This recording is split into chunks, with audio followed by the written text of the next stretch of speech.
अब प्रभु ने जाकर गोशाला के मठ में जाकर अपने साधुओं को कहा कि आप जाओ और जाकर उसके मत के विरुद्ध उसे समझाओ।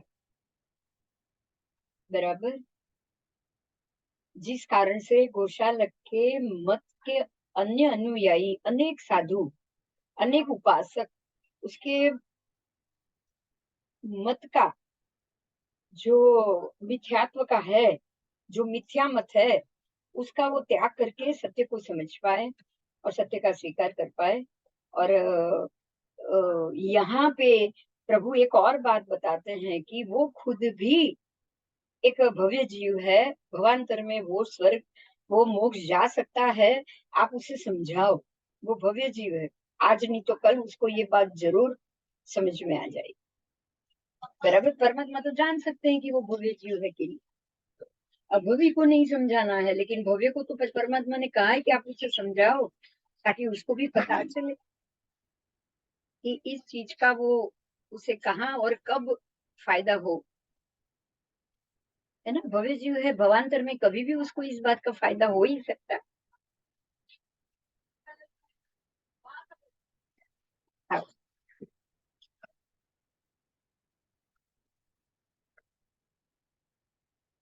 इस तरह श्रवण निर्ग्रंथ, परमात्मा के श्रवण निर्ग्रंथ प्रभु महावीर को वंदन नमस्कार करके मंखली पुत्र गोशालक के पास गए और वहां जाकर गोशालक के साथ धर्म संबंधी प्रतिशोधना प्रतिशोधना उन्होंने करी। प्रतिशोधना का अर्थ है कि जो धर्म को वो मान कर बैठा है, जो मत को वो मान कर बैठा है, उस वो कहाँ प्रतिकूल है, वो कहाँ गलत है, कहाँ उल्टा है, इस प्रकार से उसका शोधन कराया। इसको इसीलिए यहाँ प्रतिशोधना का, कि जो मैं जानती हूँ उसको शोधन करो, ये क्या, ये गलत है तो कहाँ गलत है, पहले जब मालूम पड़े ये गलत, यहाँ गलत है, तभी आप छोड़ पाओ। अगर आपको ये पता नहीं कि ये गलत नहीं है तो आप उसको छोड़ो ही नहीं, छोड़ेगा ही नहीं। मालूम तो पड़ना चाहिए कि आप जो कर रहे हो वो कहाँ गलत है।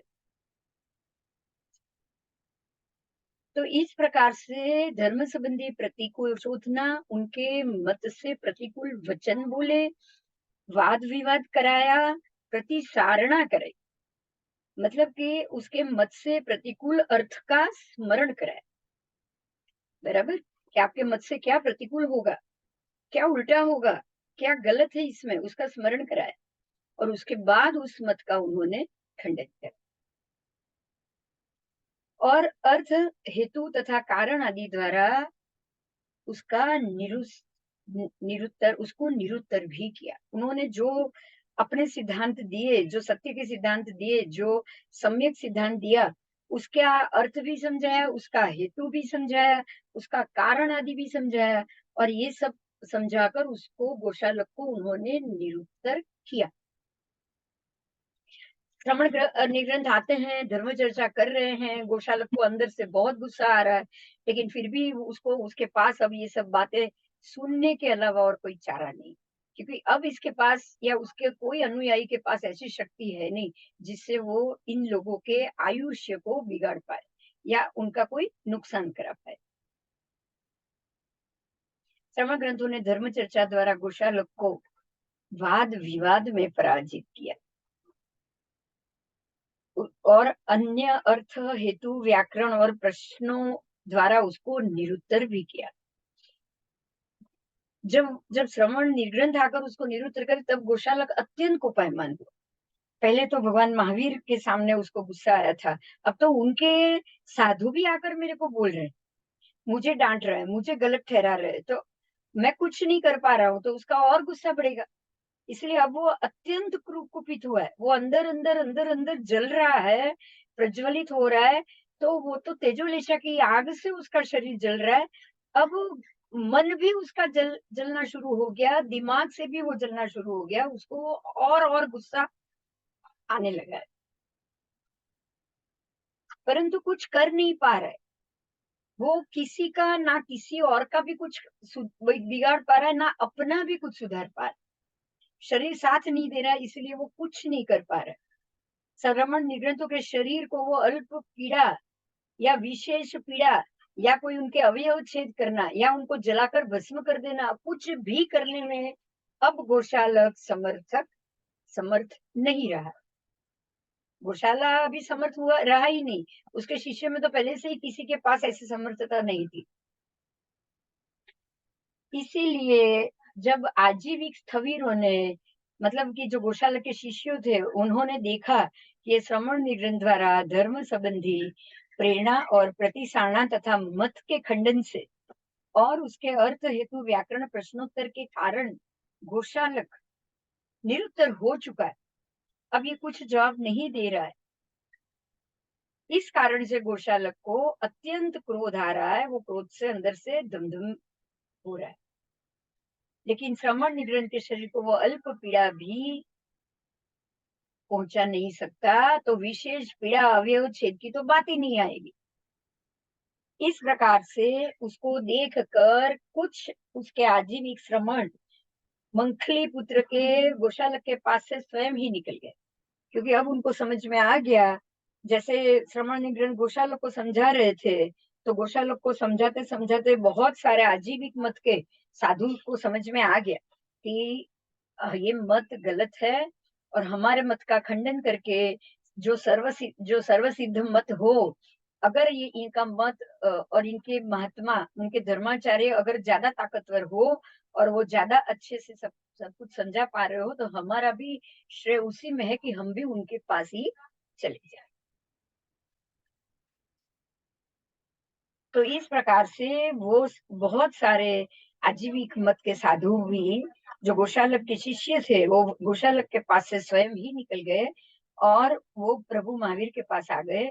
और आकर उन्होंने परमात्मा को 3 प्रदक्षिणा दी, वंदन नमस्कार किया और परमात्मा महावीर स्वामी का शिष्यत्व उन्होंने स्वीकार कर लिया, और अब वो यहीं पे रहना शुरू उन्होंने कर दिया।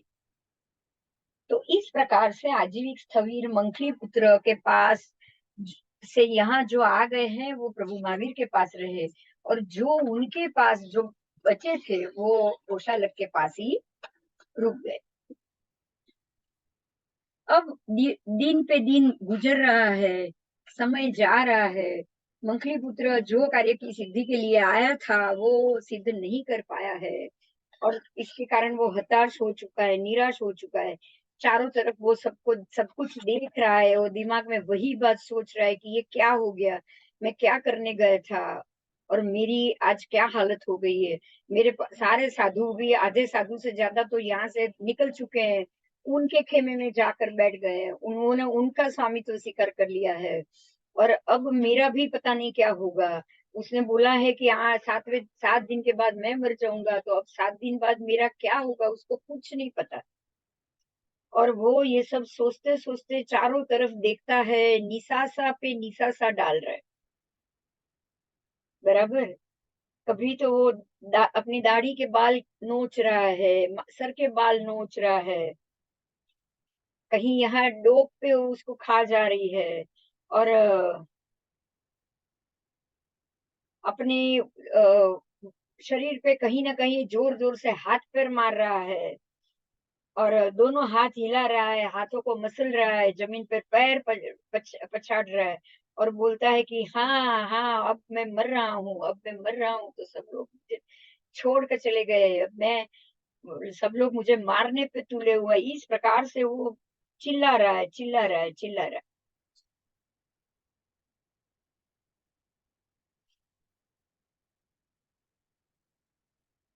अब यहाँ तेजोलेशिया दाहजन्य की उपशांति कराने के लिए उसने हाथ में आम्रफल लिया, और आंबा की गोटली को वो चूसता चूसता मद्यपान करने लगा। मद्यपान करने से वो थोड़ा बेहोश हो जाता होगा और उसकी पीड़ा भूल जाता होगा, तो बार बार वो मद्यपान कर रहा है, बारंबार गा रहा है, नाच रहा है, हालाहाल कुंभारन को हाथ जोड़कर प्रार्थना कर रहा है, और माटी के बर्तन में जो गीली मिट्टी होती है, वो गीली मिट्टी करके वो शीतल पानी से अपने शरीर को वो सींच रहा है, क्योंकि शरीर जल रहा है अंदर से। बार बार वो गीली मिट्टी से अपने शरीर को ठंडक दे रहा है। वो हलाहल को कुंभारन को हलाला को प्रार्थना भी कर रहा है कि तू मेरे को मिट्टी गीली करके दे तो मैं मेरे शरीर पे रखूं और मेरे शरीर की जलन थोड़ी शांत हो जाए। तो इस प्रकार से समय जा रहा है।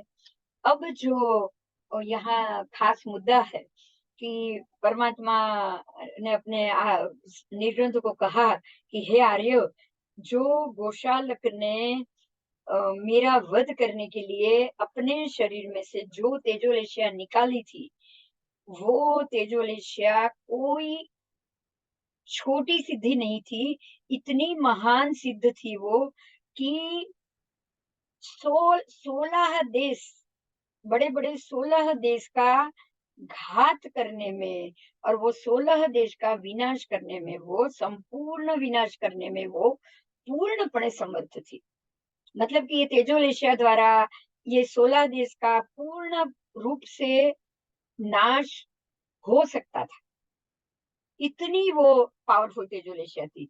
तो वो देश का नाम बताया है अंग देश, बंग देश, मगध देश, मलय देश, मालव देश, अच्छ देश, वत्स देश, कौस्त्य देश, पाट देश, लाट देश, वज्र देश, काशी देश जो आज का काशी वाराणसी है, कौशल देश जो आज की अयोध्या नगरी कौशल देश है, वो लास्ट कल क्लास में आ गया है, अबाध देश और संभुक्तर देश। तो ये जो 16 देश है, जो बड़े बड़े नगर है, वो सबको वो जलाकर भस्म करने के लिए वो एक ही तेजोलेशिया काफी थी जो उसने प्रभु के ऊपर छोड़ी।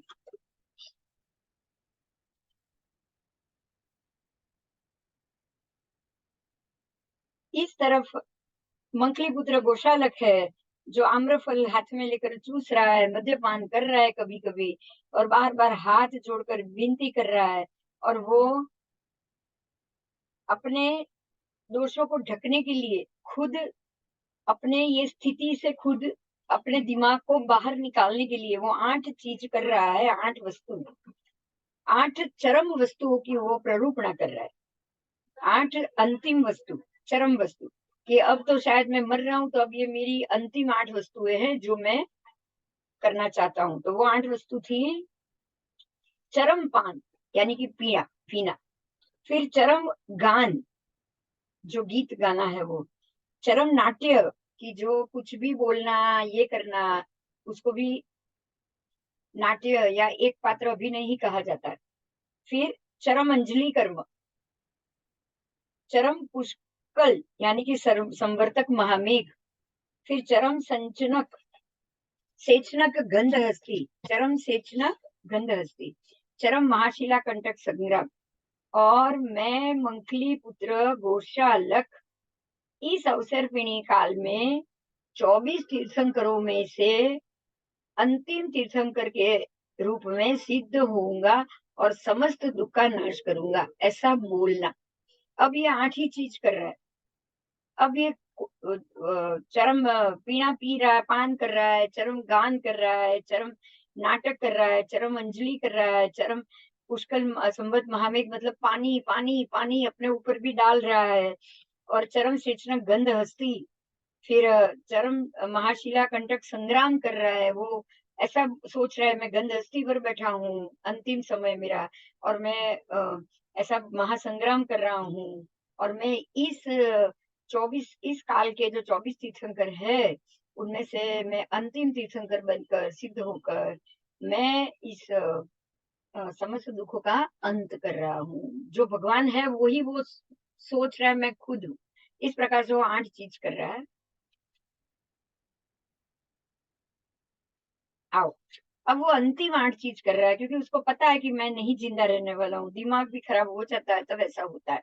और 8 प्रकार के चरम की उसने प्ररूपणा की, और उसने जो रखी थी वही तेजोलेशा जब उसके शरीर में चली गई तब उसकी असह्य पीड़ा से वो उन्मत्त बन गया, और शाता मिले या ठंडक मिले उसके लिए वो मद्यपान तक करने लग गया। तब वो ये 8 चीज जैसी पाप क्रिया में को तत्व में खपाने के लिए ये 8 चरम, मतलब अब मैं ये देखिए, वो दारू मद्यपान कर रहा है तो वो तत्व लॉजिकली है, वो खपाने के लिए, ऐसे उस मद्यपान को भी लॉजिकली खपाने के, लॉजिकली बताने के लिए वो ये कह रहा है कि मैं 8 चरम कर रहा हूँ। देखो यही मिथ्यात्व, मैं जो कर रहा हूँ वो धर्म नहीं है, वो गलत है, लेकिन वो लॉजिकली कैसा है वो बताने के लिए मैं ये कह रहा हूँ कि अरे मैं तो वो 8 चरम कर रहा हूँ जो धार्मिक तरीके से अंतिम तीर्थंकर को यहाँ से जाते वक्त मोक्ष में जाने से पहले 8 चरम करने चाहिए। तो मैं यहाँ से मोक्ष जाऊंगा, मैं अंतिम तीर्थंकर हूँ और मैं ये 8 चरम करके जाऊंगा, इसीलिए ये 8 चीज जो मैं कर रहा हूँ वो 8 चरम है और ये करके ही मैं मोक्ष जा सकता हूँ। इस हिसाब से उसने उसकी भी जो प्ररूपणा की, वो 8 चरम की भी वो मिथ्या प्ररूपणा की। और जो वो कर रहा था, तो दाह उपशम के लिए जल सिंचन या मद्यपान, ये मैं दाह उपशम के लिए कर रहा हूँ ऐसा नहीं कह रहा, लेकिन मैं ये चरम है, ये जरूरी है, ये अंतिम क्रिया है, वो बहुत जरूरी है, ऐसा बोल के वो कर रहा है। गलत करना है वो भी ऐसा बोल के कि ये सही है और करना जरूरी है करके वो कर रहा है। अंतिम जिनेश्वर जब मोक्ष में जाने वाले होते तब ये 4 क्रिया अंतिम चरम रूप वो अवश्य करते हैं। और मैं जीन हूँ, बराबर, ये 4 क्रिया जीन अवश्य करते हैं और मैं तो जीन हूँ ही, और मैं भी अब निर्वाण पाने वाला हूँ, तो मुझे भी 8 चरम करना अति आवश्यक है, बराबर। तो मैं ये 4 क्रिया में ये निर्वाण पाने के बाद तो मैं कब करूंगा, इसीलिए मेरे पास अभी ही समय है, इसीलिए मैं इसको अभी कर रहा हूँ, ऐसा करके वो अ, ये 8 क्रिया, 8 चरम वो रोज कर रहा है, बराबर। तो पहली जो 4 चरम था वो था चरम पान, जो मद्यपान है, ये तो चरम है इसलिए मुझे करना पड़ेगा करके कर रहा है। चरम गान, तो जो कभी भी कुछ भी बोलता है या कुछ करता है वो ये चरम गान है, ये भी मुझे अंत क्रिया के लिए जरूरी है, मुक जाने के लिए। फिर चरम नाट्य, तो जो कुछ भी एलफेल बोलना बकना या कुछ, वो भी एक पात्रीय अभिनय जैसा कि चरम नाट्य जरूरी है। और चौथा था वो चरम अंजलि कर्म, तो अंजलि कर्म करना, तो ये अंजलि कर्म है जो मैं मरूंगा उसके पहले का ये कर्म है, तो ये भी इसलिए ये 4 पहले करना जरूरी है, वो मैं कर रहा हूँ। उसके बाद जो पुष्कल संवर्तक 5वां था महामेघ, वो तो प्रलय काल के अंत में होता है। सेचना गंध अस्थि द्वारा युद्ध में अंतिम विजय निश्चित है। फिर महाशिला कंटक संग्राम भी युद्ध ने अंत ही होता है, उसके बाद कोई संग्राम होता नहीं। और इस तरह से वो सर्व चरम पद वाच्य है, जो मोक्ष जाना है वो भी मृत्यु के बाद ही होता है। तो पुष्कल संवर्तक आदि 3 चरम यहाँ कोई प्रासंगिक नहीं है, लेकिन फिर भी वो चरम है ये बताने के लिए और अपने दोष को छुपाने के लिए वो कह रहा है कि वो पुष्कल संवर्तक जो महामेघ प्रलय काल के अंत में होता है वो मैं अभी कर रहा हूँ, क्योंकि मैं अभी जा रहा हूँ, बराबर, मेरा मृत्यु का समय आ गया, इसलिए मुझे वो चरम अभी करना पड़ेगा। फिर सेचना गंध हस्ती द्वारा युद्ध में अंतिम विजय, तो मैं सेचना गंध हस्ती के ऊपर बैठूंगा तो मेरा युद्ध में विजय नियत है, और मैं ये संसार को निकालने के, संसार पार करने के युद्ध में विजय पाऊंगा, इसलिए मैं आज सेचना गंध हस्ती पर बैठने का चरम कर रहा हूँ ताकि मैं मोक्ष जा पाऊं। उसके बाद है महाशिला कंटक संग्राम, तो ये भी युद्ध के समय में होता है, तो मोक्ष जाना भी एक कर्मों से लड़ाई है, तो ये लड़ाई भी मैं अभी लड़ रहा हूँ, बराबर। इस तरह अपने दोषों को छुपाने के लिए वो ये 7 चरम बता रहा है, और 8वां चरम स्वयं को उसने अपने को चरम तीर्थंकर कह दिया। तो मैं चरम तीर्थंकर बन चुका हूँ और मैं अब ये सब खत्म करके अपने जो ये मोक्ष मार्ग में जा रहा हूँ, इसलिए मैं चरम तीर्थंकर बनकर वो 8वां चरम भी कर रहा हूँ। तो इस प्रकार पूर्वोक्त पहली 4 क्रिया जो है वो उसने लोग सरलता से उसका स्वीकार कर ले, इसीलिए वो जो मद्यपान कर रहा है तो वो सबके लिए भी उसने उसको भी चरम नाम दे दिया। और बाद की जो 4 क्रिया थी बराबर। उसके बाद वाली, वो उसने अपने गात्र सिंचन रूप पाप प्रवृत्ति छुपाने के लिए दूसरे भी जो 4 प्रकार के पानक अपानक की प्ररूपणा उसने कर दी कि भी मैं तो तीर्थंकर हूँ और अब मैं मद्यपान कर रहा हूँ तो लोग मेरा विरुद्ध बोले नहीं, इसीलिए उसने ये बाकी के 4 का भी पानक अपानक उसने उसकी प्ररूपणा भी उसने कर ली। तो वो अब मैं तीर्थंकर हूँ, मैं मोक्ष जा रहा हूँ और मैं ये 8 चरम कर रहा हूँ, वो उसने अभी सबको बता दिया। और वो उस हिसाब से वो मदिरा पान भी कर रहा है, जल सिंचन भी कर रहा है और मद में आकर अंदर जल रहा है, इसलिए कुछ भी बोलना नाचना गाना वो सब भी कर रहा है। उसका कारण उसने 8 चरम है ये बताकर वो कर रहा है। अब जो जल रूप पानक अपानक की बात है, जो पानक अपानक शब्द आया है उसको परमात्मा बता रहे कि वो क्या है। साधु के योग्य पानक जल रूप होते हैं, वो 4 प्रकार के होते हैं पानक। एक है पानक के 4 प्रकार, साधु के योग्य जल रूप पानक 4 प्रकार। एक तो गाय आदि पशुओं से स्पर्शित और गायों के पशुओं के चलने से जो पानी पानी के ऊपर से पशु चले हो, वो बिल्कुल उनके चलने से दौड़ा जाता है पानी, तो वो हो गया पानक। पानक यानी पीने योग्य। फिर हस्तमर्दित यानी कि हाथों से हाथ धोया हुआ, आप अगर पानी से हाथ धोगे तो भी वो डोड़ा हो जाएगा, बराबर। तो वो हाथों से डोड़ा हुआ पानी। उसके बाद आतप तप्त यानी कि गर्मी से तपा हुआ पानी, अगर गर्मी से अगर नदी का पानी गर्म हो जाता है तो वो गर्मी से तप चुका है। और शिला पर भ्रष्ट, शिला के ऊपर से या छत के ऊपर ऊपर गिरा हुआ पानी, अगर बहता हुआ पानी है और शिला के ऊपर गिर रहा है या बारिश का पानी है जो छत के ऊपर गिर रहा है, तो ये सब पानी को 4 प्रकार के पानक कहा गया है और ऐसा पानी साधु को उपयोग में लेने योग्य होता है। ये 4 प्रकार के पानक हैं। अगर आपको कहीं उबला हुआ पानी या उसकी स्थिति नहीं मिली जंगल में या कहीं भी, तो तब साधु गाय आदि के चलने से जो भी पानी दौड़ा गया हो, वो पानी वो आराम से ले सकते हैं क्योंकि वो उनके पीने लायक हो चुका है। फिर जो हस्तमर्दित जिसके अंदर हाथ वाथ सब धोया हुआ है काम या कुछ करने के बाद, वो भी डोड़ा हो चुका है, वो पानी भी वो ले सकते हैं। उसके बाद आतप तप्त जो सूर्य से पानी गर्म हो चुका है, दोपहर का पानी है गर्म नदी का, वो भी वो ले सकते हैं। और उसके बाद जो शिला के ऊपर गिरा हुआ हो या छत के ऊपर गिरा हुआ हो और वो पानी अगर आप नीचे गिर रहा हो और आप वो पानी पर पीना चाहे तो साधु उसको पी सकता है। अब अपानक क्या है? 4 पानक 4 अपानक। तो 4 अपानक भी यहाँ बताया गया है। अपानक का अर्थ है स्थाल पानक, त्वक पानक, सिंबली पानक और शुद्ध पानक। स्थाल पानक क्या? तो पानी से भींजा हुआ थाल, अगर पानी से भींजा हुआ थाल है,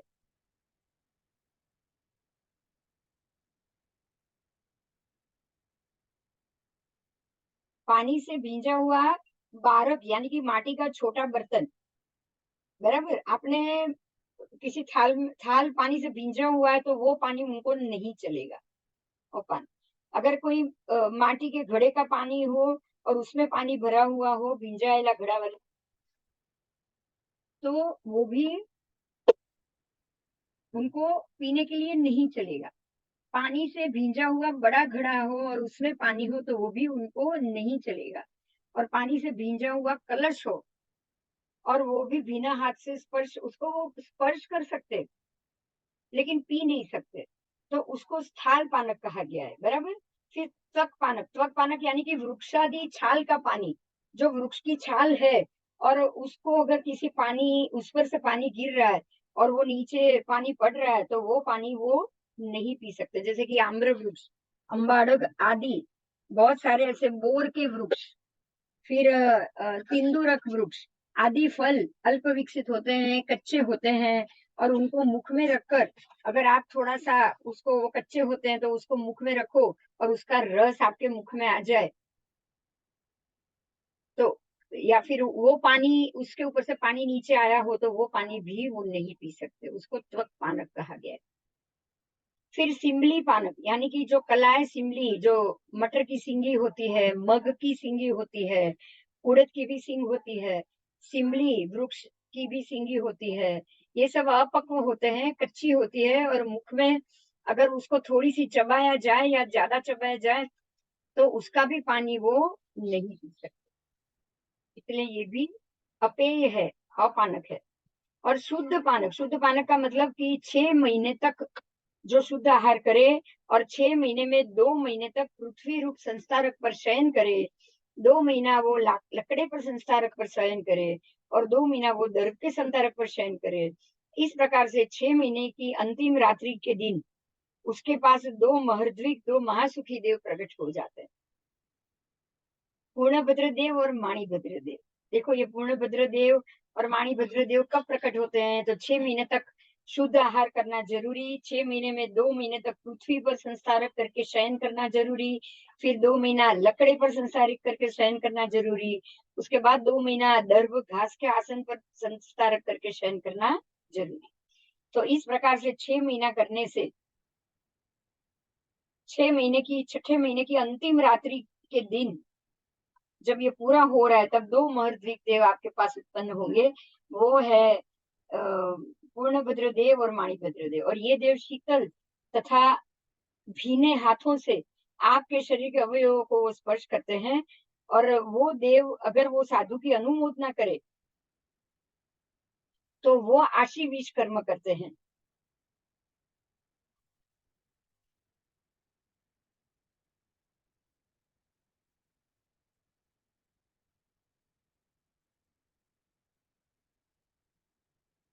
और अगर वो देव अनुमोदना नहीं करते हैं तो उनके स्वयं के शरीर में अग्नि का उत्पन्न होता है, उस अग्निकाय द्वारा अपने तेज से वो उनके शरीर को जलाते हैं, और उसके बाद वो सिद्ध होते हैं, समस्त दुखांत करते हैं। उसको शुद्ध पानक कहा गया है, बराबर। तो ये शुद्ध पानक समस्त सिद्ध होने से पहले की क्रिया, सिद्ध होने से पहले की क्रिया है, जो 6 महीने तक ये चलती है, और ये देव प्रसन्न होते हैं, और वो देव ही उनके शरीर में अग्नि का उत्पन्न कर लेते हैं, और उस अग्नि के तेज से ही उनके शरीर को जलाते हैं।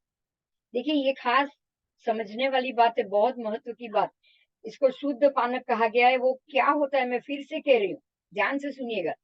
अगर कोई जीव ये एक प्रकार का अनशन जैसा ही हुआ, शुद्ध पानक मतलब वो शुद्ध आहार करे 6 महीने तक, 6 महीने में 2 महीने तक वो पृथ्वी पर सोए, फिर 2 महीना वो लकड़े पर सोए, और फिर 2 महीना वो दर्भ के आसन पर सोए, तब वो 6ठे महीना खत्म हो रहा है, और अंतिम रात्रि के दिन 2 महर्द्विक और महादेव उत्पन्न होते हैं, पूर्णभद्र देव, मणिभद्र देव। और अब ये दोनों देव शीतल और गीले हाथों से उसके शरीर के अवयवों को वो स्पर्शित करते हैं। जो व्यक्ति ने ये किया है उसके शरीर के अवयवों को वो स्पर्शित करते हैं, और अगर वो साधु की अनुमोदना भी करते हैं। अब यहाँ ध्यान देना है, अगर उनकी अनुमोदना करेंगे तो आशीविश कर्म का बंद हो गया, आशीविश कर्म करते हैं। और जो अगर अगर अगर साधु उस देव की अनुमोदना करे, तब ये देव वो जो साधु है उनके शरीर में अग्निकाय उत्पन्न कर देते हैं, और वो अग्निकाय उत्पन्न हो गया है, और अब वो धीरे धीरे वो अग्निकाय से अग्निकाय अपने ही तेज से उस साधु के शरीर को जलाकर मरणासन्न कर लेते हैं, और उसके बाद वो जो जो जो जिन्होंने ये 6 महीने शुद्ध पानक किया है वो जीव सिद्ध हो जाता है, बराबर। तो इस प्रकार से इसको शुद्ध पानक कहा गया है। और अपने दोष को ढकने के लिए गोशालक ने पानक अपानक बता दिया। वो कह रहा है ये मैंने शुद्ध पानक किया है, मेरे ही शरीर में अग्नि प्रकट किया है, और ये अग्नि मेरे शरीर को शुद्ध पानक की तरह धीरे धीरे करके 7 दिन के अंदर मोक्ष में ले जाएगी। अपने दोष को ढकने के लिए गोशालक पानक अपानक की प्ररूपणा कर रहा है, और उसने उसका जो तेजोलेशा के कारण अन्य दाज्वर हुआ है उसका वो योग्य कारण देकर पानक के रूप में उसको घटा रहा है। अब उस श्रावस्ती नगरी में अयमपुल नाम का एक आजीवक उपासक रहता था। बराबर। वो रुद्धि संपन्न था, अपराभूत था, हालाहल कुंभारण की तरह एक आजीवक सिद्धांत से वो अपनी आत्मा को भावित करके वो भी विचर रहा था। अयमपुल आजीविको उपासक को एक बार रात्रि के पिछले प्रहर में अपने कुटुंब जागरण करते हुए उस प्रकार का विचार आया कि हल्ला नाम का कीट विशेष का आकार कैसा होगा। ऐसा उसे विचार आया कि हल्ला नाम का कोई कीट हो, जंतु हो, तो उसका आकार कैसा होगा। और अयमपुल आजीविक उपासक को और दूसरा भी विचार आया कि मेरे धर्माचार्य, धर्मोपदेश, मंगलीपुत्र गोशालक उत्पन्न ज्ञान दर्शन का धारक है, सर्वज्ञ है और सर्वदर्शी, और वो इसी श्रावस्ती नगरी में हाला हाला कुंभारण की दुकान में आजीवक सिद्धांतों से अपनी आत्मा को भावित करते हुए विचर रहा है। ऐसा उसको ये भी ख्याल है। इसीलिए वो दूसरे दिन सुबह ही सूर्योदय हो गया और वो मंगली पुत्र गोशाला को ढूंढने के लिए हाला हाला कुंभारण की दुकान पर वो चला गया। पूछते पूछते पूछते पूछते वो यहाँ आया। आकर उसने गोशालक को देखा, उसको वंदन किया और वंदन करने के बाद उसको प्रश्न पूछा। तब वो ये पूछ रहा है, अब वो उसको प्रश्न पूछना है तो इसलिए वो यहाँ रुक गया है। दूसरे दिन उसने प्रातः काल में स्नान कर लिया, अपने शरीर को थोड़ा सा अलंकृत करके अपने ही घर से वो बाहर निकला और श्रावस्ती नगरी के मध्य में से होकर हाला हाला कुंभारण के घर आया। यहाँ आकर उसने उसने वो हाथ में आम्रफल ग्रहण किए हुए और कुंभारण को बार बार हाथ जोड़कर प्रार्थना करते हुए गोशालक को देखा। वो कुंभारण से ये प्रार्थना कर रहा था कि मिट्टी मिश्रित शीतल जल से तू मेरे अवयवों को जल सिंचन कर। और वो कुंभारण भी उसके वो जो मीठी मिश्रित शीतल जल था उससे वो गोशालक के अवयवों को सिंचन कर रही थी। और ये उस जो अयम पुल आजीविक था उसने ये देखा। बराबर। आजीविक उपासक उसके घर आया और उसने देखा कि इस प्रकार से ये हो रहा है। और जैसे ही उसने देखा गोशालक को दूसरे दिन, तब वो बिल्कुल लज्जित हो गया, वो उदास हो गया, उसको बहुत दुख हुआ कि अरे जिसको मैं अंतिम तीर्थंकर मान रहा हूँ ऐसे किसी स्त्री के हाथों मिट्टी मिश्रित जल लेकर अपने शरीर को सिंचन करा रहा है। तो वो वहां से वापस चला गया। तब उस जो आजीवक स्थविर थे उन लोगों ने उस अयम पुल को लज्जित होकर वापस जाते हुए देखा। और जैसे देखा उन्होंने अयम पुल को आवाज दी कि अयम पुल तू इधर आ जा।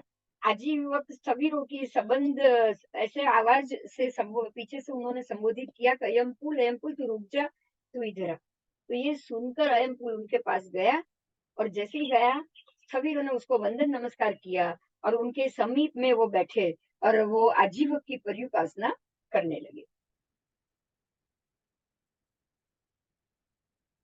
और अब स्थविरों ने वो आजीवक अयमपुल को कहा कि हे अयमपुल, आज पिछली रात्रि के समय में तुझे ये विचार आया कि हल्ला का आकार कैसा होगा, और फिर हे अयमपुल तुझे ये दूसरा भी विचार आया कि मंथली पुत्र गोशालक जो मेरा धर्माचार्य और मेरा धर्मोपदेशक है, और जाऊं मैं यहाँ से श्रावस्ती नगरी के मध्य भाग में से चलते चलते मैं वहां जाऊं और गोशालक जिधर है वहां जाकर मैं उसे मिलूं। क्या अयमपुल ये बात सही है?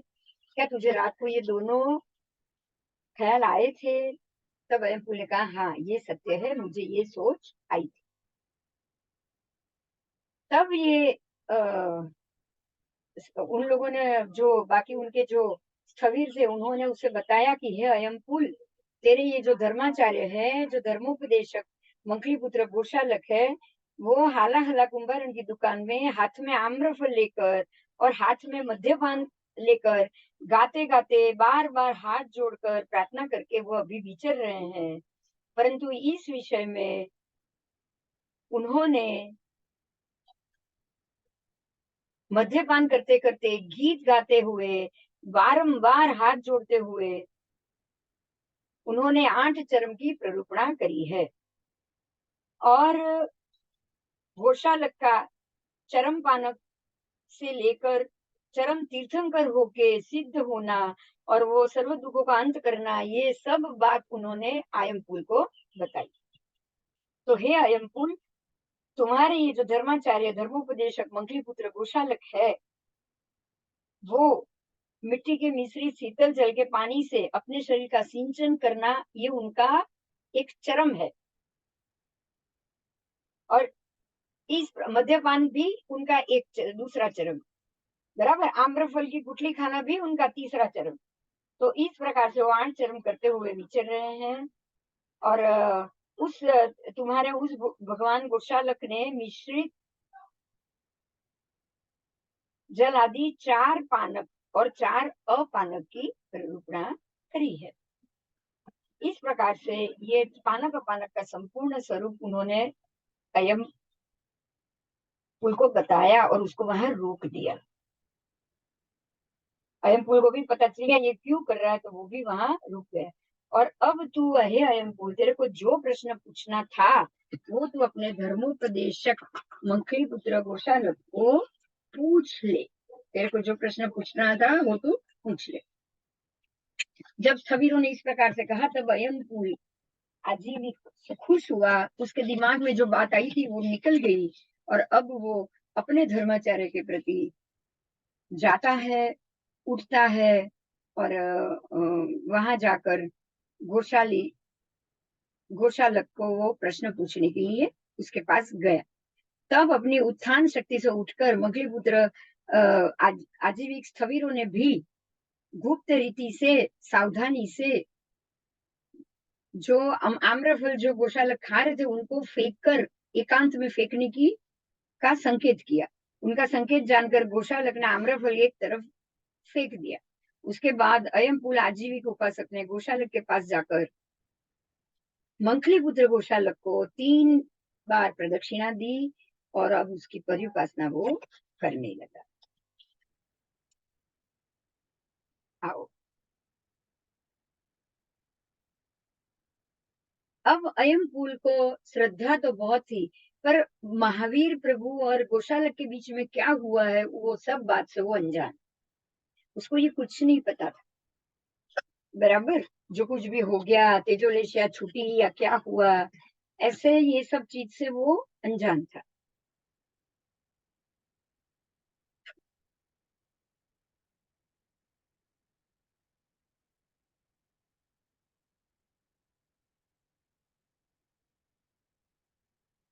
अब आगे क्या हुआ है उस बात पे आ रहा है।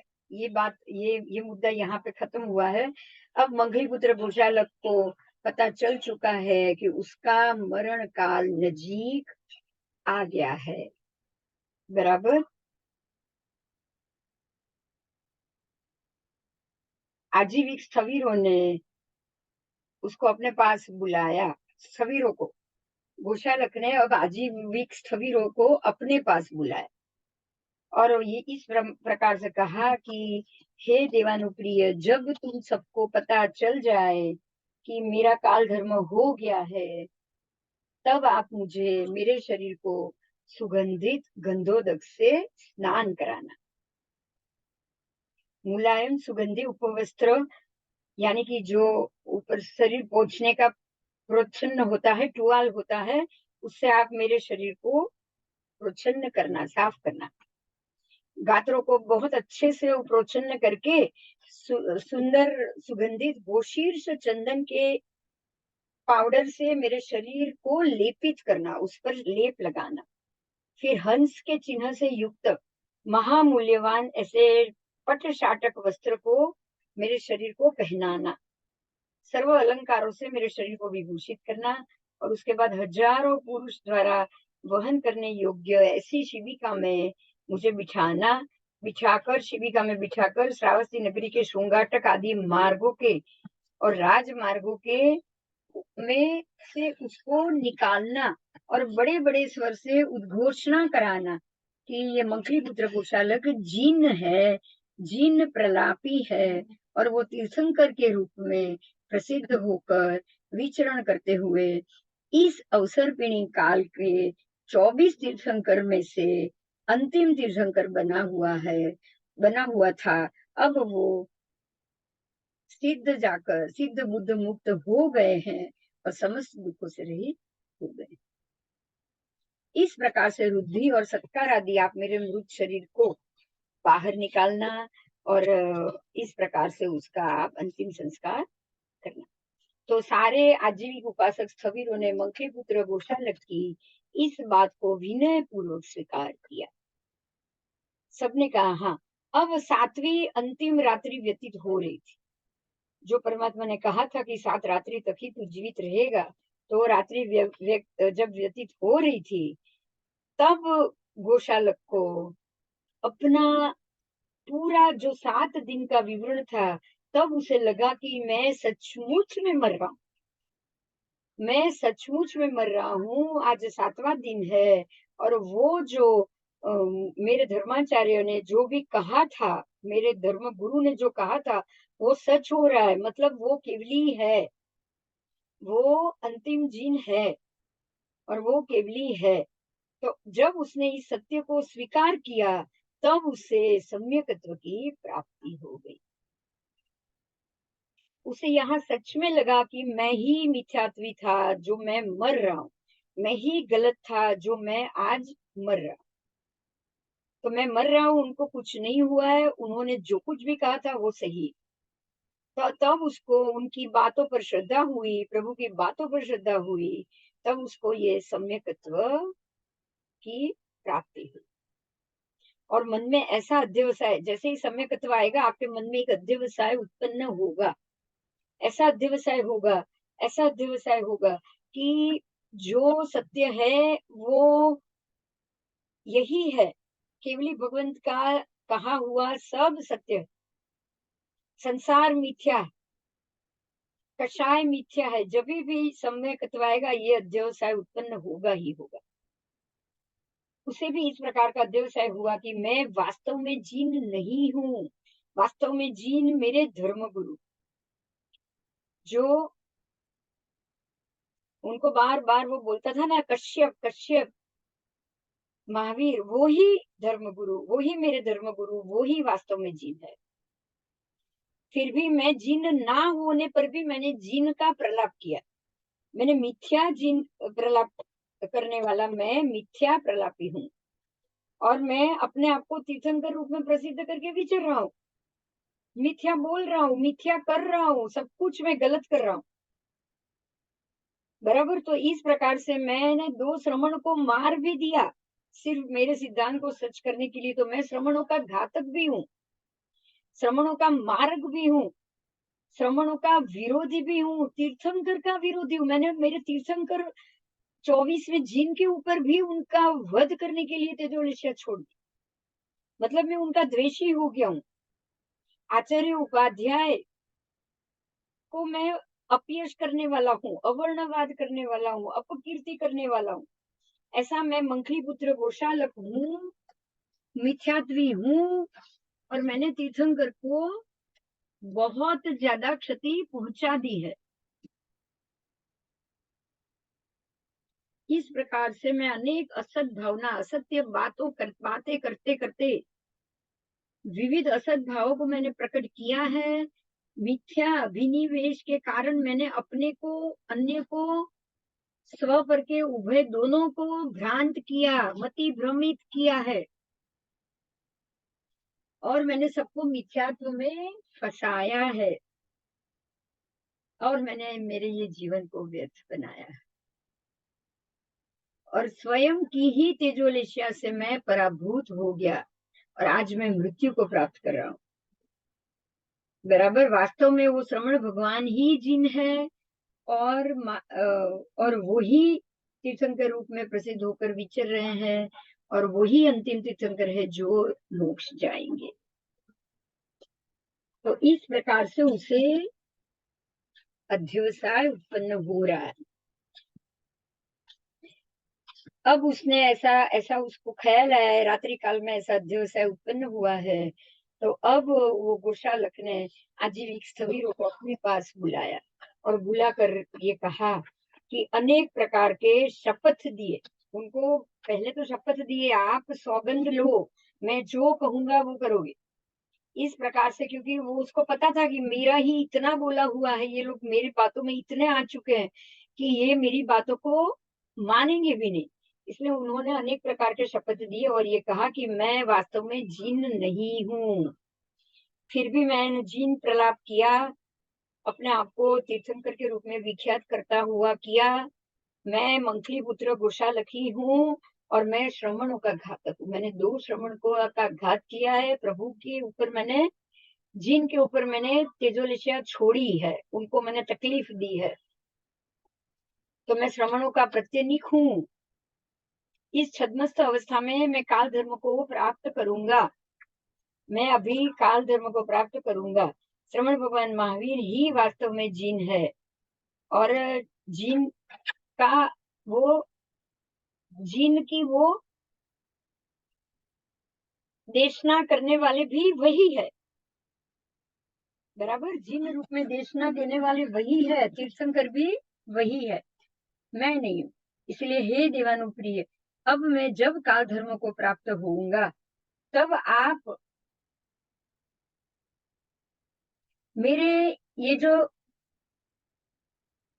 बाया पग है, लेफ्ट लेग, डाबो पग, उस उसको आप एक रस्सी से बांधोगे। मेरे लेफ्ट पैर को आप एक रस्सी बांधोगे और 3 बार मेरे मुख पर थूकोगे। 3 बार थू थू थू करके मेरे मुख पर थूकोगे और उसके बाद श्रावस्ती नगरी के श्रृंगाटक आदि मार्ग में मेरे पूरे शरीर को आप घसीटोगे, घसीट घसीट के चलोगे।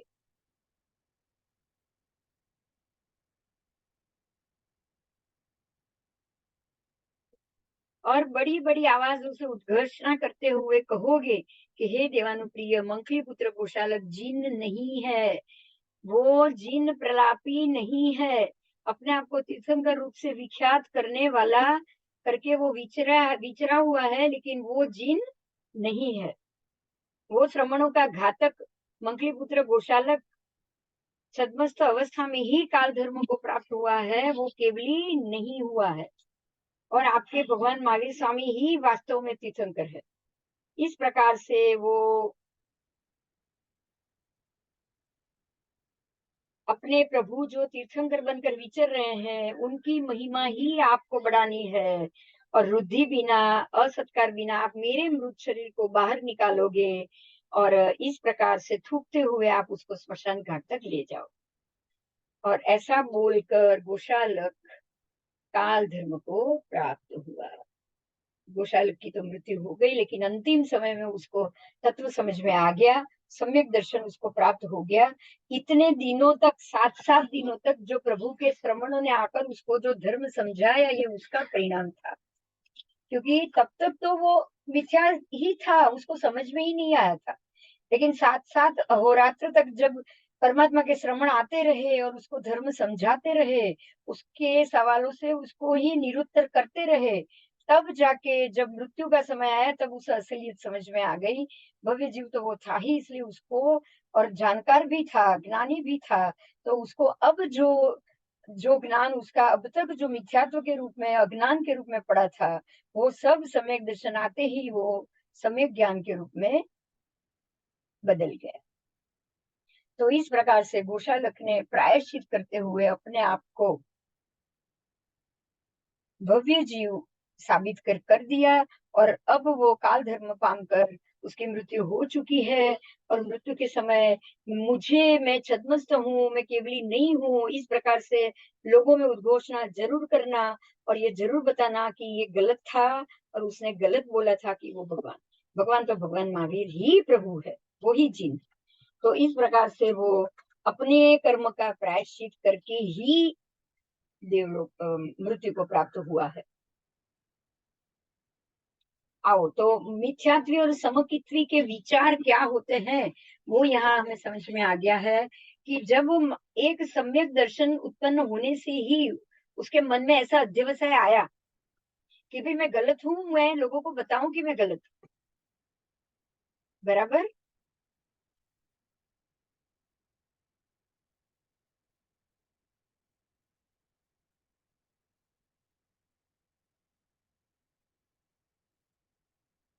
जब तक उसको मिथ्यात्व का उदय था तब तक उसने कितने कितने दूर व्यवहार किए, कितने लोगों से दूर व्यवहार किए। लेकिन जैसे ही उसको और अनंत उपकारी प्रभु के ऊपर उसने मन वचन काया तीनों से विपरीत पाप का आचरण किया। लेकिन जब उसके मिथ्यात्व का उदय समाप्त हो गया, तत्व उसे समझ में आ गया और सम्यक दर्शन प्राप्त हो गया। जैसे ही वो प्रकाश प्राप्त हुआ, उसको ये समझ में आ गया कि सम्यक दर्शन के प्रभाव से ही वो उसने अंतःकरण पूर्वक अपने अनुयायी को जो भी सच था वो सब बता दिया। बराबर। और अनुयायी समक्ष ही प्रतिष्ठा की उसने परवाह भी नहीं की कि मरने के बाद ये लोग मेरे लिए क्या सोचेंगे। सम्यक दर्शन ही है, वो ये नहीं सोचता। वो यही सोचता है कि मैं मेरे साथ अशुद्धि और पाप के कर्म साथ में लेके जाऊं ही नहीं, मैं प्रायश्चित करके ही जाऊं। तत्व समझने वाला प्रायश्चित करेगा ही करेगा, क्योंकि यही तत्व है कि बिना प्रायश्चित आप कर्म को अपने साथ दूसरे भव में लेकर जाते ही जाते हो। इसीलिए प्रत्येक भव में प्रायश्चित होना बहुत जरूरी है। उस भव के लायक जो भी आपने कर्म अशुभ अशुभ जो भी किए वो सबका प्रायश्चित होना बहुत जरूरी। अशुभ कर्म है तो प्रायश्चित करके माफी मांग लो, और शुभ कर्म का सबसे ज्यादा भरा हुआ है तो बोलो कि ये सारा पुण्य मुझे भोगना मेरे लिए आवश्यक नहीं, मुझे अब मोक्ष ही चाहिए। तो शुभ पुण्य को आप इस तरह से न्योछावर करके जाओ।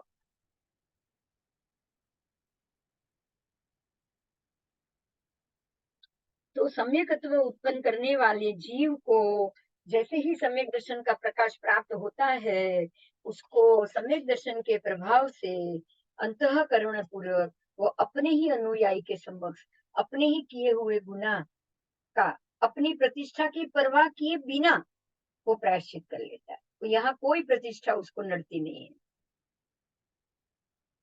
अंतिम जीवन के अंतिम क्षणों में मति अनुसार गति को प्राप्त करते हुए वो 12वें देवलोक में गया और देव के रूप में वो प्राप्त देव गति उसने प्राप्त की। देखिए कुशालक भी अभी 12वें देवलोक में गया, क्योंकि उसने इस भव में अंतिम समय में प्रायश्चित कर लिया था। अब उसने क्या पाप किया था वो माफी नहीं हुई है प्रायश्चित मांगने पर भी, क्योंकि उसमें जो भी निकाचित फल है उसका तो उसको फल भोगना ही भोगना। जो भी उसने निकाचित किया है उसको तो उसे काटना ही पड़ेगा। लेकिन इस भव में किए हुए कर्मों की माफी मांगने के कारण वो अवश्य 12वें देवलोक को प्राप्त हुआ है।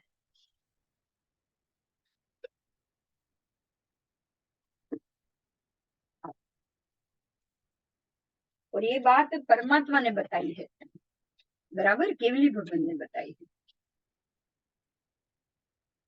अब सब स्थवीरों ने देख लिया कि गोशालक ने काल धर्म प्राप्त कर लिया है, तो हाला हल्ला कुंभारण के दुकान के दरवाजे उन लोगों ने बंद कर लिए और दुकान के मध्य में ही श्रावस्ती नगरी का उन्होंने चित्र बना दिया। क्योंकि अब जो भी गोशालक ने कहा था वो करना तो था ही, लेकिन बाहर नहीं करना था। उनको नगरी के लोगों के सामने ये सब नहीं करना था, क्योंकि अब ये जो उसके जो उपासक है उनको अपनी इज्जत दाव पर आ गई। अगर गोशालक की बात वो करे और श्रावस्ती नगरी के मध्य में से ऐसे निकाले, तो इतने समय तक इन लोगों ने ऐसे गुरु का साथ दिया, वो बात बाहर ना जाए उसकी चिंता उसके आजीवक जो भी अनुयायी थे वो सबको हो गई कि लोगों के सामने बेइज्जती हमें हमारी भी नहीं करनी है और गोशालक की भी नहीं करनी, मगर गोशालक ने जो कहा है उसका जरूर पालन करना है। इसलिए उन्होंने क्या किया कि वो जो कुंभारण का जो दुकान का दरवाजा था वो बंद कर दिया और पूरी चौक में उन्होंने नगर के रोड वोड सब बना दिए चौक में ही। दुकान के मध्य में ही श्रावस्ती नगरी का चित्र बनाया और गोशालक के वो जो बायां पैर था उसका जो डाबो पग उसको मूंज की रस्सी से बांध दिया। मूंज नाम की जो धागा आता है उसकी रस्सी से उसको बांध दिया, क्योंकि उसने बोला था भिक्षालक ने उसको मूंज की रस्सी से बांधना। तो मूंज की रस्सी से उसको बांधा और 3 बार उसके मुख के अंदर भी वो थूके। 3 बार थूकने के बाद वो चित्रित की हुई श्रावस्ती नगरी के अंदर उन्होंने गोशालक को घुमाया। देखिए उन्होंने गौशाला को कहाँ घुमाया, तो वो जो श्रावस्ती नगरी में जो चित्र बना के रखे थे ना, उसमें जैसे वो नगरी में घुमा रहे ऐसे उन्होंने उसको घुमाया, पैर खींचकर, मुंह पर थूक कर, और ये बोलते हुए कि गौशालकी मिथ्यात्व है, वो छद्मस्ती है, वो केवली नहीं है, वो भगवान नहीं है, भगवान महावीर ही भगवान है। ऐसा बोलते हुए ये जिन प्रलापी था वो गलत था, वो जिन नहीं है इस प्रकार से, और ये छद्मस्त अवस्था में ही काल धर्म को प्राप्त हुआ है। तो ये सब घोषणा करते करते उन्होंने दुकान के अंदर ही श्रावस्ती नगरी के जो रोड बनाए थे उसके ऊपर गौशालक के शरीर को घुमाते हुए उन्होंने गौशालक के शरीर को घुमाया, और गौशालक ने जो उनको शपथ दी थी उससे वो मुक्त हुए।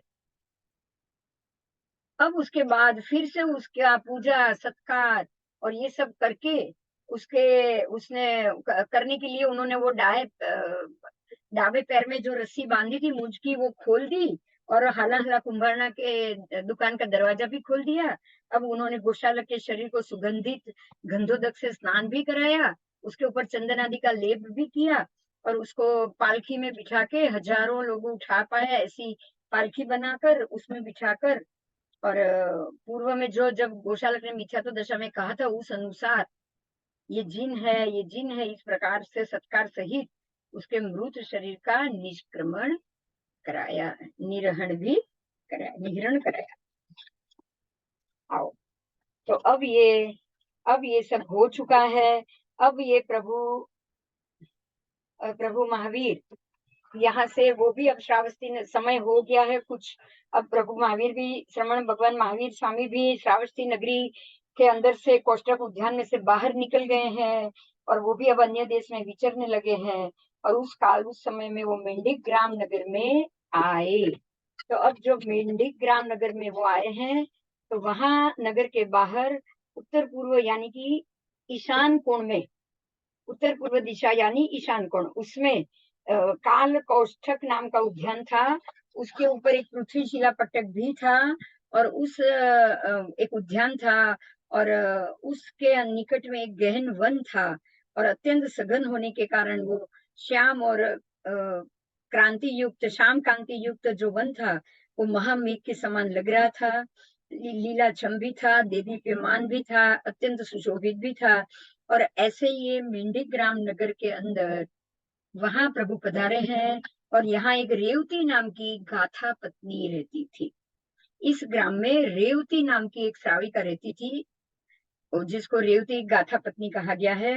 और वो अति रुद्धि संपन्न थी, अपराभूत थी, और और वो यहाँ रह रही थी। और अब श्रमण भगवान महावीर भी इस मेंढिक ग्राम नगर के बाहर काल कौष्टक उद्यान में पधारे हैं, और वहां समोसरण रचा गया है, प्रभु की परिषदा रची गई है, और सब आए, परिषद रची गई, सबने वंदन किया, और परिषदा समाप्त हुई है।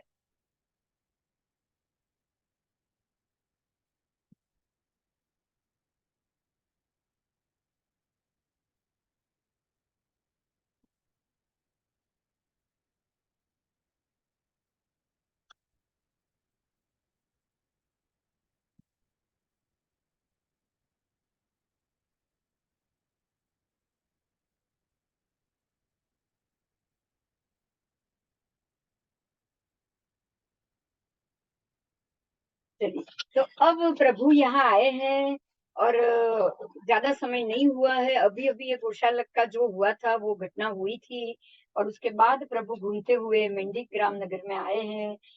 अब जो जो तेजोलिशिया के कारण जो बताया गया था, प्रभु ने कहा था कि शरीर तो मेरा औदारिक ही है, चाहे कितना भी शक्तिवान हो, लेकिन उसको इतनी जो 12-16 देशों को भस्मीभूत कर ले ऐसी तेजोलेशिया के कारण प्रभु को भी शरीर को क्षति हुई थी, और उनको लोही का झाड़ा हो रहा था, लोही का झाड़ा हो रहा। तो भगवान अब यहाँ आए हुए हैं, शरीर में महापीड़ाकारी, अत्यंत दाहजनक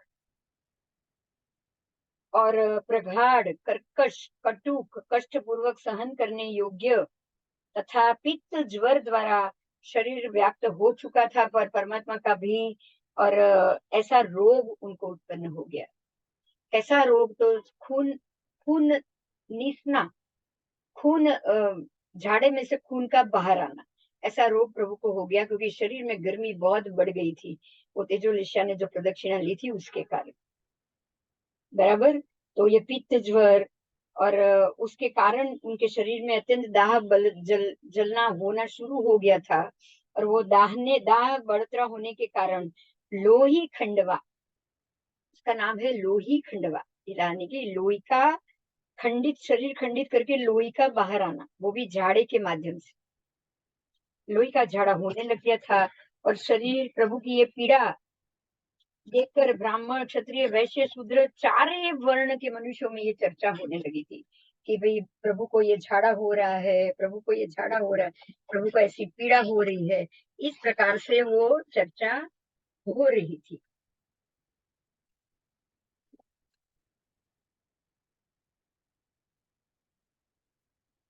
और सबको ये समझ गए थे कि गोशालक बोल के गया था, तो सबके मन में ये बात आ गई थी कि गोशालक ने बोला था कि तब आप मेरे तब तेज से पराभूत होंगे, पित्त ज्वर से आप 6 महीने बाद आप मृत्यु को प्राप्त होंगे। तब सबको ये डर लगना हो गया कि कहीं प्रभु को कुछ होगा तो नहीं ना, प्रभु को कुछ होगा तो नहीं ना। 6 मास के बाद गोशालक तो ऐसा बोल के गया, प्रभु ने बोला वो गोशालक के साथ हुआ, हो सकता है गोशालक ने बोला वो प्रभु के साथ भी हो जाए। तो इसलिए उनको ये चिंता हो गई थी। और जब ऐसे तेजोलेशा के ऐसे ही प्रभाव के समय में प्रभु ने भी ग्रामानुग्राम विचरण करते हुए प्रभु यहाँ तक, मेंढक ग्राम तक पहुंचे थे। और प्रभु के शरीर की स्थिति भी ऐसे रोग से व्याप्त होने के कारण उनको भी पीड़ा हो रही थी। अब यहाँ उस समय प्रभु महावीर स्वामी ने अपने अंतेवासी सिंह नाम के अणगार, प्रभु के अंतेवासी एक जो श्रमण थे, वो सिंह अणगार थे, उनको बुलाया। वो प्रकृति से भद्र थे, विनीत थे। तो वो मालूका कच्छ के निकट निरंतर छठ के पानी पे छठ करते हुए अपने दोनों हाथों को ऊंचा करके आता अपना लेकर वो विचर रहे थे। जब सिंह अणगार एक ध्यान समाप्त करके दूसरे ध्यान का आरंभ का प्राप्त कर रहे थे, तब उनके दिमाग में वो अध्यवसाय आया। तब उनको इस प्रकार का विचार आया कि मेरे धर्माचार्य, मेरे धर्मोपदेशक श्रमण भगवान महावीर स्वामी के शरीर में अत्यंत दाहक महापीड़ाकारी रोग उत्पन्न हुआ है, हो चुका है। अब वो तो बाहर थे, पर उनको ये नहीं पता था, पर उनको ये अध्यवसाय आया, ऐसा ख्याल आया कि मेरे धर्माचार्य के शरीर में महापीड़ाकारी रोग उत्पन्न हो चुका है। बराबर। तो इस प्रकार से महामानसिक दुख से वो पीड़ित हो गए और वो सिंह अणगार अतः अपना भूमि से नीचे उतरे और मालूका कच्छ गहन वन के अंदर जाकर वो जोर जोर से रुदन करने लगे। तो बड़े बड़े जोर से वो रुदन करने लगे, क्योंकि ऐसे ऐसे उनको सोच आई, ख्याल है, जैसे हम कोई सपना देखते हैं और बुरा हो तो रोने लगते हैं। तो ये अब अब हमको ये समझना है कि अगर नींद में अगर ऐसा कोई अध्यवसाय आए तो ये बिल्कुल इसी प्रकार का किसी प्रसंग के अनुरूप ही अध्यवसाय होना चाहिए, ऐसा हमको भी सोचना चाहिए, है ना। आओ। सिंह अणगार को प्रभु की सर्वज्ञता पर अटूट श्रद्धा थी, लेकिन तेजोलेशा के प्रभाव के कारण प्रभु को मरणांतिक रोग उत्पन्न हुआ, रोग ही उत्पन्न हुआ है बस। मरणांतिक वो तो बात ही नहीं थी, क्योंकि उनको तो प्रभु के ऊपर अटूट श्रद्धा थी। लेकिन प्रभु को ऐसा रोग भी क्यों हुआ, तो ऐसा रोग हो रहा है, मेरे प्रभु को रोग हो रहा है, मेरे प्रभु को पीड़ा हो रही है, इस बात से उनको खुद को भी बहुत पीड़ा हो रही हुई। और इस कारण से वो आर्त ध्यान करने लग गए और वो जोर जोर से रोने लग गए। प्रभु तो केवल ज्ञानी है। बराबर। उनको तुरंत मालूम पड़ गया कि ये मेरा जो अंतेवासी जो श्रमण है, जो सिंह अणगार है, वो ऐसे जोर जोर से रो रहे हैं। वो तो केवल ज्ञानी थे, उन्होंने जान लिया कि ये मेरी पीड़ा के कारण रो रहे हैं। तब उन्होंने अपने श्रमण निर्ग्रंथ को बुलाया और कहा कि हे आर्य, मेरे जो अंतेवासी जो भद्र है, जो प्रकृति से भद्र है, जो गुण संपन्न ऐसे सिंह अणगार है, वो अभी अत्यंत रुदन कर रहे हैं और मेरी पीड़ा के कारण वो आहत होकर रो रहे हैं। तो आप जाओ, वहां जाओ और वहां जाकर सिंह अणगार को बुलाकर आप यहाँ ले आओ। ऐसा कर कर भगवान महावीर स्वामी ने अपने श्रमणों को कहा और अपने उनके जो श्रमण निर्ग्रंथ थे उन्होंने भी भगवान महावीर को वंदन किया और वो सिंह अणगार को बुलाने के लिए प्रभु की आज्ञा से सिंह अणगार के पास गए। वहां आकर सिंह अणगार को उन्होंने इस प्रकार से कहा कि हे सिंह अणगार, आपका धर्माचार्य आपको बुला रहे, उन्होंने आपको याद किया। और सिंह अणगार उस श्रमण निर्ग्रंथों के साथ मालू का कच्छ से निकलकर विहार करते करते शाल कोष्ठक उद्यान के अंदर श्रमण भगवान महावीर स्वामी के सामने आए और वहां आकर उन्होंने 3 प्रदक्षिणा पूर्वक वंदन भी किया, नमस्कार किया और प्रभु की परिउपासना वो करने लग गए। अब प्रभु ने ये कहा कि हे सिंह अणगार, आपको तुझे ध्यान में वर्ते हुए इस प्रकार का विचार आया कि मेरे प्रभु को पीड़ा हुई है और तू रुदन करने लग गया, क्या ये बात सही है? उन्होंने कहा, हाँ भगवान, मुझे ऐसा ही ख्याल आया, मुझे ऐसा लगा कि आपको बहुत ही मरणांतक कष्ट हुआ है। तब प्रभु ने कहा कि हाँ, मुझे कष्ट तो हुआ है, तुमने बराबर सोचा है, सही सोचा है, लेकिन तू ये मत सोच कि मुझे कुछ हो जाएगा, मेरा ये कष्ट मरणांतक नहीं है। गौशालक के कारण, उसकी तेजोल एशिया के कारण मुझे तकलीफ कष्ट जरूर हुआ है, बराबर मेरे शरीर को तकलीफ जरूर हुई है, पर मैं उसके कारण 6 मास में, या मुझे कोई ये मरणांतक कष्ट है या मैं 6 मास में मरने वाला हूँ, ऐसा कुछ नहीं है। बराबर मेरा तो 16 साल तक की अभी भी आयु बाकी है और 15 वर्ष तक, 15.5 वर्ष, 6 महीने हो चुके थे, इस बात को 6 महीने हो चुके थे और मैं 15 वर्ष तक, 15.5 वर्ष तक और जिंदा रहूंगा। देखिए 6 महीना हो चुका था, प्रभु को 6 मास तक लोही का झाड़ा रहा, अभी भी चालू ही है, पर ये बंद करने का ये निमित्त खड़ा हुआ है ना?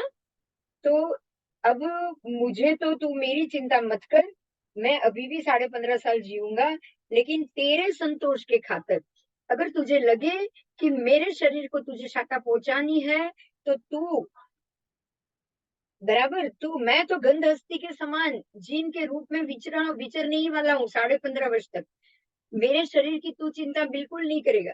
लेकिन फिर भी तू मेंढक ग्राम नगर में वो रेवती गाथापति की जो पत्नी है, रेवती रेवती गाथा पत्नी के घर जा, बराबर उसके घर तू जा और उसके घर में उसने पहले से ही एक कोला पाक तैयार किया हुआ है, पहले से ही उसने कोला पाक तैयार किया हुआ है, और अन्य दूसरा, एक पहला जो किया है वो नहीं, दूसरा अन्य प्रासुक है, वो बिजोरा पार्क बनाया हुआ है, तो वो जो तू दूसरा है वो तू लेकर आ, बराबर वही मेरे लिए उपयुक्त है, तो वो तू लेकर आ और मैं उसका आहार करूंगा, तो जो मेरे शरीर में जो सत्ता आएगी उसके लिए तुझे भी सुख उत्पन्न हो जाए। तो इस प्रकार से उन्होंने रेवती गाथापति के यहाँ, रेवती गाथा पत्नी, उसके यहाँ जो गाथापति थे उनकी पत्नी रेवती, उनके यहाँ उन्होंने सिंह अणगार को भेजा।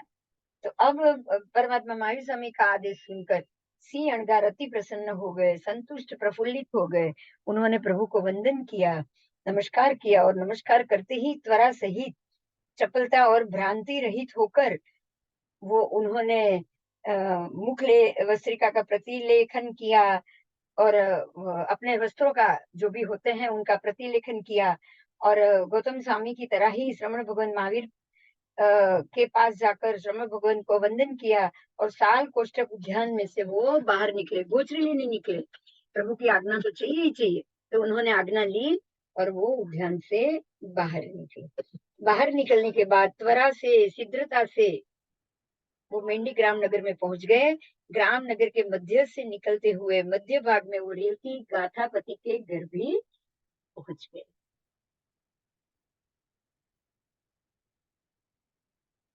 सिंह उनके घर में प्रवेश किया उन्होंने, सिंह अणगार को आते हुए देखते ही रेवती गाथा पत्नी अत्यंत प्रसन्न और संतुष्ट हुई, वो शीघ्रता से अपने आसन से उठी, 7-8 डगला सिंह अणगार की तरफ वो आगे बढ़ी और 3 प्रदक्षिणा देकर वंदन पूर्वक उन्होंने उनको भी वंदन नमस्कार किया। वंदन नमस्कार करके रेवती गाथा पत्नी इस प्रकार बोली हे देवानुप्रिय, कहो आपके पदार्पण का क्या प्रयोजन है।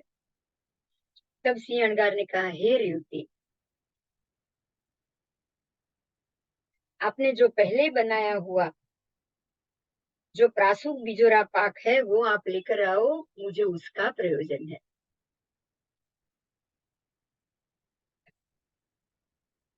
बराबर।